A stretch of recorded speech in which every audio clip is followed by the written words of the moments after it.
Hi hello കൂട്ടുകാരെ, ഈ ചെടിയുടെ ഗുണം ഞാൻ വീഡിയോയുടെ ലാസ്റ്റ് പറഞ്ഞു തരാം. അപ്പോൾ നിങ്ങൾ തംബ്ലൈനിൽ കണ്ട ചെടി ഇതാണ് കേട്ടോ.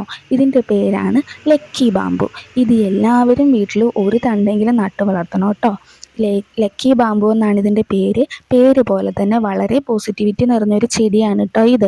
നമ്മുടെ വീട്ടിൽ ദാരിദ്ര്യവും പണത്തിന് എന്തെങ്കിലും ബുദ്ധിമുട്ടൊക്കെ ഉണ്ടെങ്കിൽ അതിന് ഒരു പരിധി വരെ ഈ ചെടി നട്ടു വളർത്തിയാൽ ഇതിൻ്റെ പോസിറ്റീവ് എനർജി കൊണ്ട് മാറി നിൽക്കും കേട്ടോ. അപ്പോൾ ഇതാണ് രണ്ടാമത്തെ ചെടി.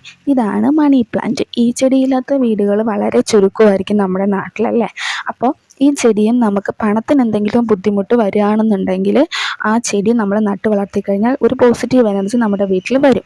അപ്പോൾ ഈ രണ്ട് ചെടികളും നിങ്ങൾ ആരും വന്ന് ചോദിച്ചു കഴിഞ്ഞാൽ നിങ്ങളാൽ ഒടിച്ചു കൊടുക്കാതിരിക്കുക. കാരണം നമ്മുടെ ഐശ്വര്യം കൂടിയായിരിക്കും അവർ കൊണ്ടുപോകുന്നത്. പിന്നെ ഈ ചെടി എന്തെന്ന് വെച്ച് കഴിഞ്ഞാൽ നമ്മുടെ വീട്ടിലുള്ള കമ്പേറ് ദോഷത്തിനും കണ്ണീറിനും ഒക്കെ ഒരു പരിധി വരെ തടഞ്ഞു നിർത്താൻ കഴിവുള്ള ഒരു നല്ല ചെടിയാണ് കേട്ടോ ഇത്. അപ്പോൾ നിർബന്ധമായിട്ടും ഈ ചെടി നമ്മൾ വീടിൻ്റെ ഫ്രണ്ടിൽ ഇതുപോലെ നട്ടു വളർത്തിയാൽ ഒരു പരിധി വരെ കമ്പേറ് തടയാനായിട്ട്